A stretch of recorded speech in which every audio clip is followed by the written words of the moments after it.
Jim, have you seen the BIP winter loss survey that just came out? Have you seen the numbers from there? This is from the past winter or the year before? Is that survey out already, Kim? No. In fact, I haven't seen it. Okay.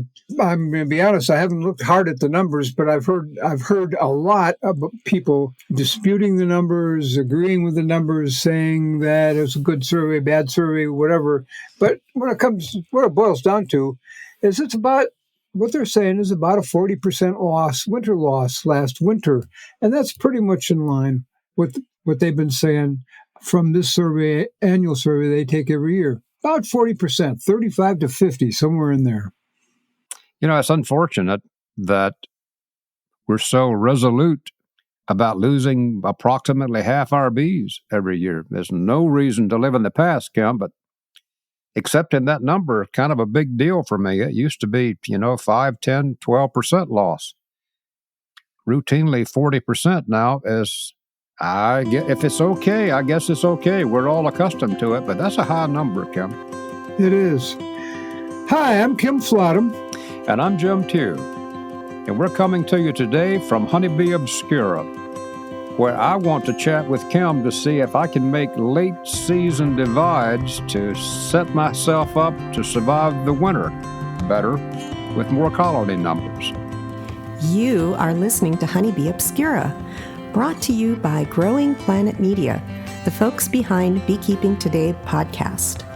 Each week on Honeybee Obscura, hosts Kim Flottam and Jim Tew explore the complexities, the beauty, the fun, and the challenges of managing honeybees in today's world.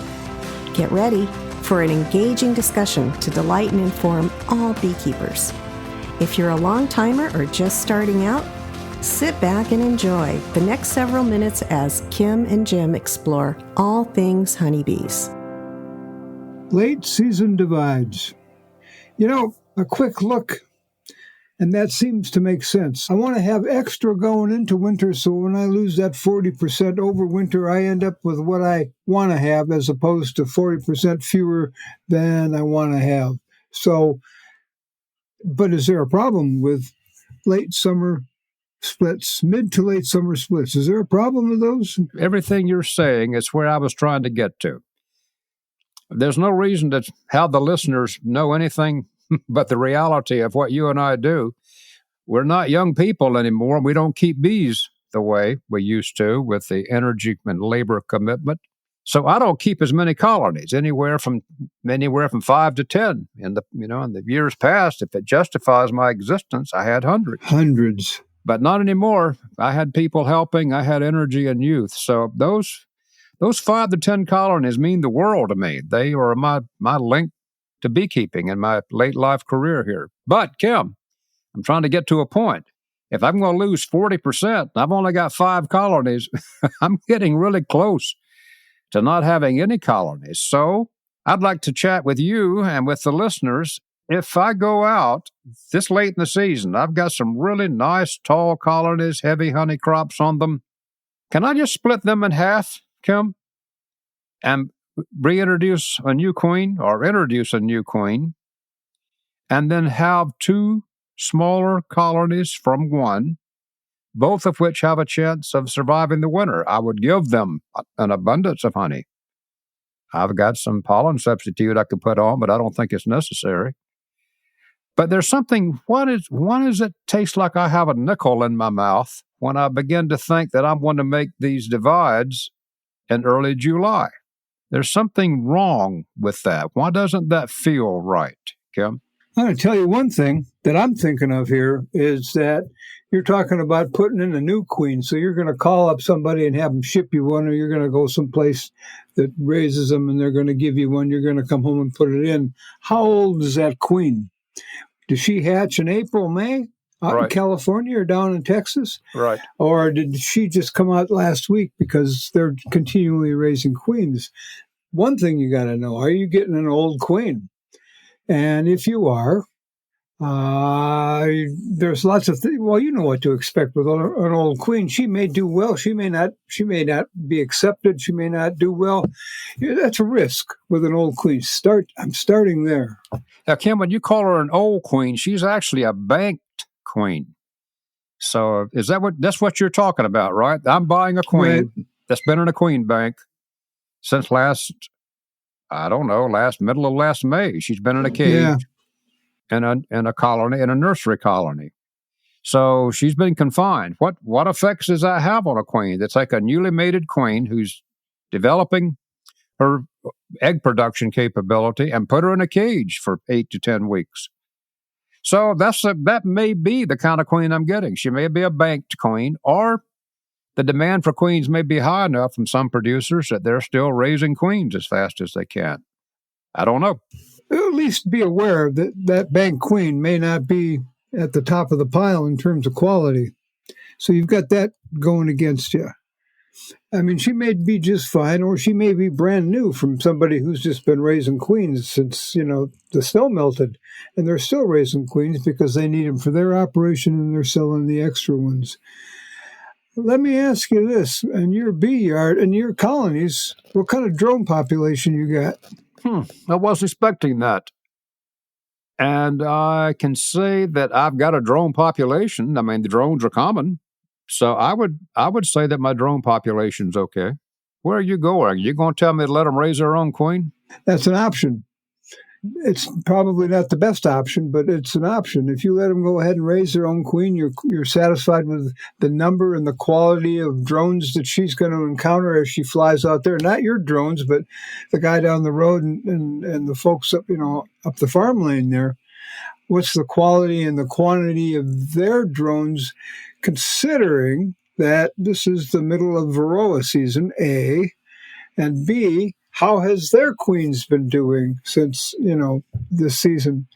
So if you're gonna let the colonies raise their own queen, you got some issues there too. You got to know that, or be aware of the fact that she may not be able to mate well, or may be doing just fine. But it's a guess.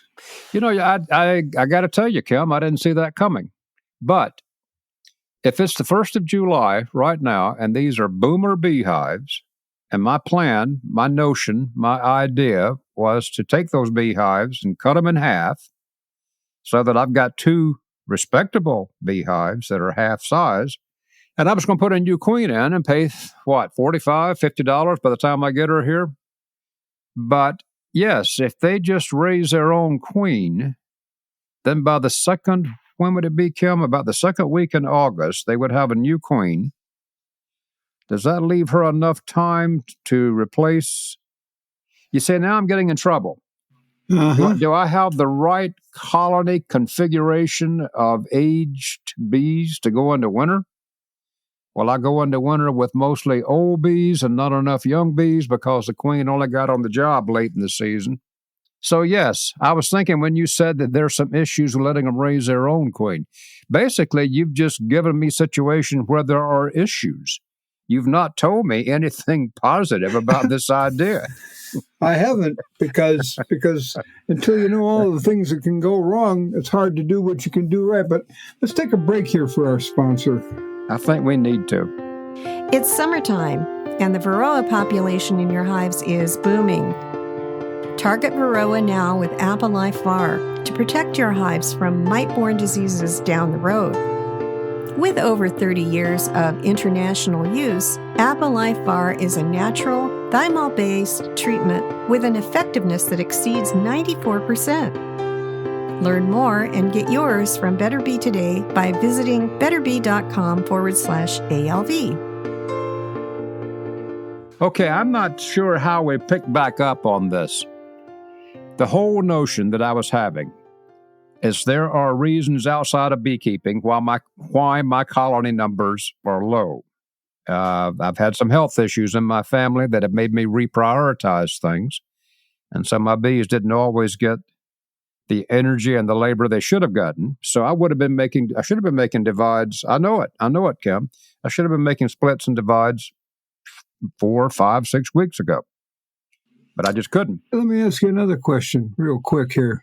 What's your Varroa population in those colonies? Have you been on top of that? No, I've not been on top of that. The reason I ask that is you're just trying to embarrass me now. I know why you asked. You're just trying to embarrass me. Okay. just so the listeners know, yes, I have a red face and I'm holding my head down. I'm going to go kill Varroa this afternoon if I have to use a fly swat to do it.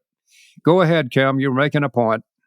Get it over with. The point is, if even, can you say an average mite population in July?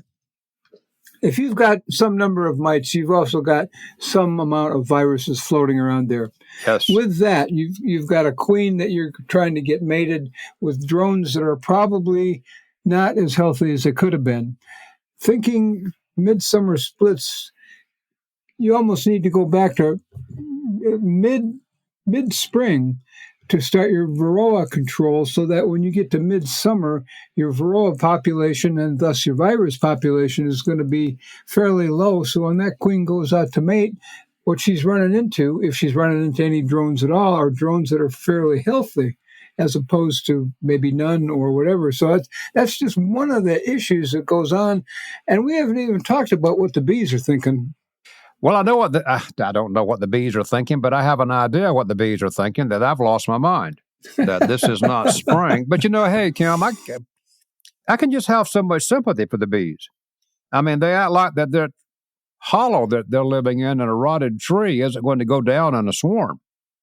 I mean, bees need to deal with major setbacks all the time, even if I were nowhere on the scene. Yeah. So yeah. Bad things happen to bees all the time, and they're not always only beekeeper caused. So the bees need to have some kind of recourse. But I think what you're saying, I think where you're going, was that the bees are in a different bee psychological place. They're in a finishing mode for the year, not a building up mode for the year. They're past that phase. Am I thinking what you were saying? From an overview of a colony's life cycle or seasonal cycle, however you want to look at it, yeah. And I like that finishing mode phrase, because that's where they're headed. The queen is doing, but she's not, breaking doors down to get eggs laid. Hopefully she got mated well, either whether you brought her in from somebody else or you got her yourself. But it's still going to take time. If you make a split and you put a new queen in today, it's going to be 3 weeks before she starts producing viable workers. At least, be closer to 4.5 weeks. Yeah. So you've got that lag there that you can use to your advantage to treat, but there's a lot of ifs here. Well, there's one if you haven't mentioned. If I made a split, one half gets the old queen, the other half is just gets jerked around. They've got to go into high gear and raise their own queen. That brings about a brood break. What effect does that have on the end-hive Varroa population to have a brood break? Not only does that, from the hive's perspective, that's a good thing. You just got a brood break. You don't have any place for Varroa to go, and their population's going to take a hit because of that.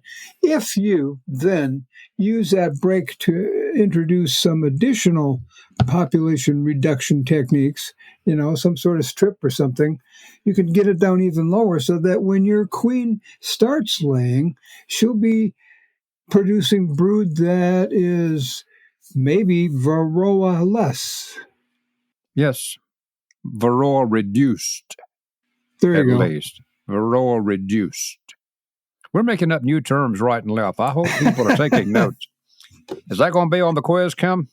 No. By now, everybody has a good idea that we don't have a clue what we're talking about.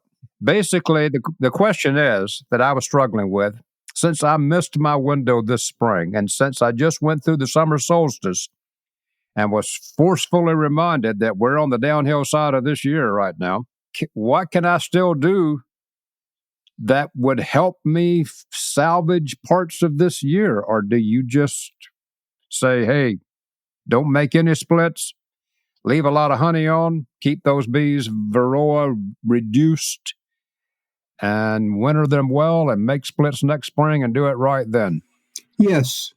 Yes, I thought you'd say that. And I'm liking it more and more too, because instead of me having to go out there and handle all that honey in those big colonies, and they are going to be cranky, Kim. They are not going to be happy to see me. And to make those splits, get that queen in there, either buy one for money or either let them raise their own and maybe antsy for weeks on end. Did they do it? Did they do it? Or, Kim, I could just leave those big fine colonies alone, do the best I can to suppress varroa, get them wintered well, and then rip into them next spring and be on a better, more timely schedule. There's another option you got to consider here. And as long as we're not talking about money, is to buy from another beekeeper an established nuke.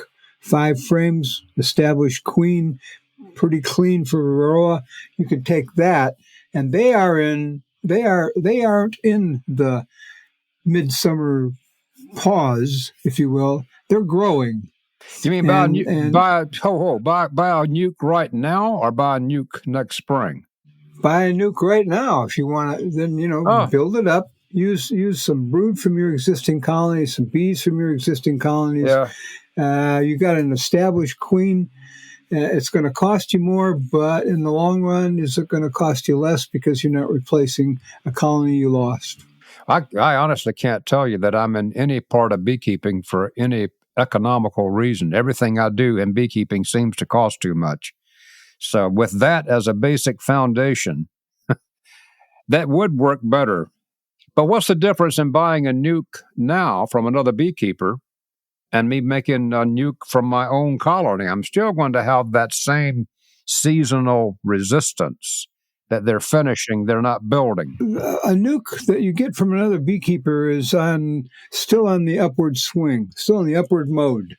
You got a queen they're trying to build their population. They don't have enough bees to go into winter, and colonies tend to, he says carefully, have a kind of a goal on how big they want to be going into winter because they've got a minimum population to keep the brood they're going to have warm, each other warm through winter. My experience has been, let me put it this way, my experience has been that buying a midsummer nuke with an existing established queen works. I mean, I haven't done thousands of them. I've done tens of them. But I've done tens of them, and they work. Now, here's another thing. The varroa issue also has to be considered. You have to go back and take a look at that, keeping them under control from now until winter. The problem with bees today is that we're still looking at the bees today and looking at them like we did the bees 20 years ago, and they're not. They've got too many challenges, new challenges, old challenges, different issues that affect growth rate and all of those things. And how can we get rid of old bad habits that were good 20 years ago? Why 20, Kim? I would have gone back 40. I mean, 20 years ago, I was still making changes, accepting varroa and whatever, but I don't want to reminisce. But I got to give you this. The bees that you and I work right now are not the bees that we worked 20 and even 40 years ago. So everybody thinks, or people usually think, because we've kept bees a long time, that somehow you have this vast knowledge. Well, the rules of the game keep changing, Kim. Good way to put it. The knowledge that I had all those years ago can be basically useless. I've oftentimes enjoyed saying if someone like C.C. Miller suddenly walked in the room, he's a grand old beekeeper, wrote 50 years among the bees and was a prominent Bee Journal subscriber and wrote articles. If he walked into the room, the first thing he'd need is a short course to get caught up on where we are in beekeeping right now. So we're dated, you and I both. The whole thing that started this, Kim, was I am aware that I lose about 40%, 35 to 40% every year. And if I've let my colony numbers dwindle really low because of my age and energy situation, then 40% of a small number like 5 or 10 leaves me really close to not having any bees at all. Yes. So I can buy packages. I can I can recover, but it's just so bitter, isn't it, to suddenly have no bees at all. It is, and I'll do this carefully, but having bees is becoming somewhat like raising chickens for eggs. You have them for a while, they peak out on eggs per day or eggs per week, and once that peak is reached and they begin to decline, you get rid of those chickens and you bring in some new ones. And it's almost the same with bees. Bees, they grow, they peak, they make a lot of honey, they begin to decline, and you take 2 steps back and you say, about half of you aren't going to be here next spring. Why do I even bother trying to get you through to next spring? I don't even like you. No, I know I see where you're going. I see exactly where you're going. Well, when I started this whole discussion with you, I was honestly, listeners, serious about considering taking those nice colonies I got back here and making about double the number of mostly nice colonies. But I save labor, I save money, I don't harass the bees. I just have to write off this year that I missed the window last spring, and then next year I get to do over. Isn't it interesting that with beekeepers there's always next year? And the next year is going to always be better. What is it about chasing our tail on that? Good way to put it. Well, if you decide to make those splits, give me a call. I'll come down and watch. Yep. You can make pictures of me killing beehives. There you go. Kim, I just had a great experience. I went to the Will County Beekeepers meeting in Joliet, Illinois. We've got some listeners there. I just want to say hi to all the people that suddenly have faces and that said that they would be tuning in when we do this on Thursdays. So all the best to those new bee people that I met there. I had a great time. Thanks for having me visit there. Sounds like a good time. Now I'm finished. It was a good time. I too thank you for your kind words, folks, from Joliet.